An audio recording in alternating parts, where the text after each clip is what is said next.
बिस्मिल्लाहिर्रहमानिर्रहीम। अस्सलाम वालेकुम डियर स्टूडेंट्स एंड व्यूअर्स, उम्मीद है खैरियत से होंगे। आज के लेसन में हम पढ़ेंगे some important points about conjunctions, यानी हरूफी अतब के मतलब कुछ अहम नुकात। यानी आज का लेसन इसलिए बहुत ज़रूरी है कि इसमें आप जो कंजंक्शंस इंग्लिश के जुमले में इस्तेमाल होते हैं उनके इस्तेमाल के बारे में सीखेंगे। फॉर एग्ज़ाम्पल नंबर एक, जिस तरह आप देख रहे हैं अनलेस, चूँकि अनलेस के मानी है इफ़ नॉट, इसलिए जिस क्लाउज के शुरू में अनलेस इस्तेमाल हो रहा हो उसमें नॉट के इस्तेमाल की ज़रूरत नहीं रहती। जैसे unless you take exercise you will remain weak. Number two point देखिए, लेस्ट के बाद हमेशा शुड इस्तेमाल होता है। जैसे walk with care लेस्ट you should fall. Number three point देखिए, दो के बाद येट आए या ना आए, लेकिन बट बिल्कुल नहीं आ सकता है। फॉर एग्जांपल आप देख रहे हैं though he is poor yet he is honest, though he is poor he is honest, ऐसा भी ठीक है। और अगर एट इस्तेमाल किया जाए तो इस तरह भी ये जुमला दुरुस्त हो सकता है। नंबर फोर देखिए, एज इफ के बाद वाज नहीं बल्कि वर इस्तेमाल होता है। जिस तरह आप देख रहे हैं she walks as if she were ill, not. अगला टॉपिक है number five, not only. Not only के बाद बट ऑल्सो ज़रूर आता है। For example he is not only deaf, he is not only deaf but also blind. Number six, point number six देखिए, point number six, sincerely के बाद हमेशा when इस्तेमाल होता है। जैसे the train had scarcely stopped when I jumped out। Point number seven, since कहाँ पे इस्तेमाल होता है या सिंस के बाद क्या आ सकता है। सिंस के बाद हमेशा पास्ट इंडेफिनिट टेंस का वर्ब इस्तेमाल होता है। सिंस के बाद हमेशा पास्ट इंडेफिनिट टेंस का वर्ब इस्तेमाल होता है। जैसे आप देख रहे हैं he has been sleeping since he return school, past indefinite tense यहाँ पे इस्तेमाल हुआ है। पॉइंट नंबर एट, इधर के बाद हमेशा और इस्तेमाल होता है और नीदर के बाद हमेशा नॉर इस्तेमाल होता है।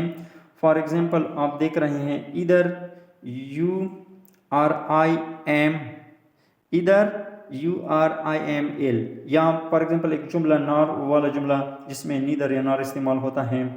आप देख रहे हैं या आप सुन रहे हैं neither you nor I am L. Point number nine में जो लफ्ज़ है वो बोथ हैं। बोथ के बाद हमेशा एंड इस्तेमाल होता है।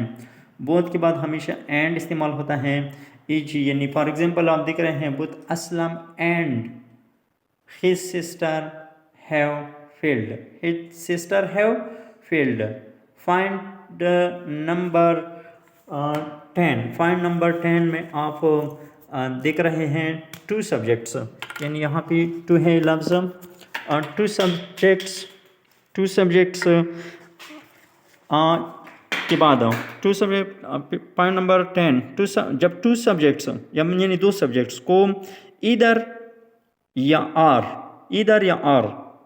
नीदर या नॉर के ज़रिए मिला दिया जाए तो जुमले का वर्ब हमेशा दूसरे सब्जेक्ट के मुताबिक आता है।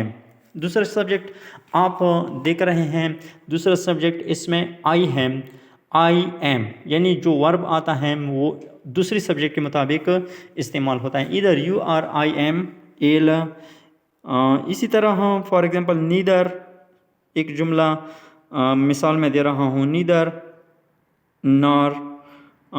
आई नॉर यू के बाद फिर क्या आएगा, आर आएगा, you are in the right. Point number 11, जब दो सब्जेक्ट्स को एज वेल एज के ज़रिए मिला दिया जाए तो पिकरे का वर्ब हमेशा पहले सब्जेक्ट के मुताबिक आता है।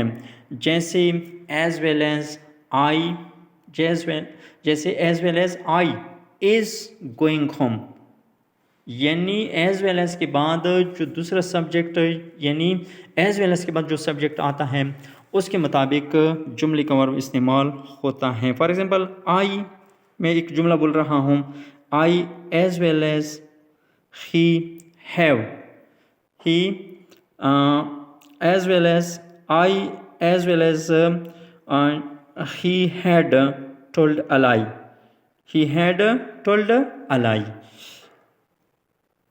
पॉइंट नंबर 12 देखिए, जब दो सब्जेक्ट्स को एंड या एक जुमले में अगर बोथ और एंड दोनों आए हों के ज़रिए मिला दिया जाए तो वर्ब हमेशा प्लूरल इस्तेमाल होता है।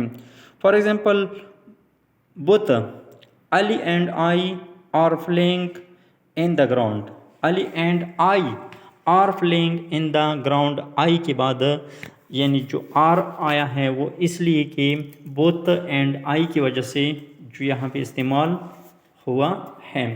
सो इतने कुछ important points about the use of conjunctions. उम्मीद है कि आप इससे मुस्तफ़ीद होंगे। तब तक के लिए अल्लाह हाफिज़।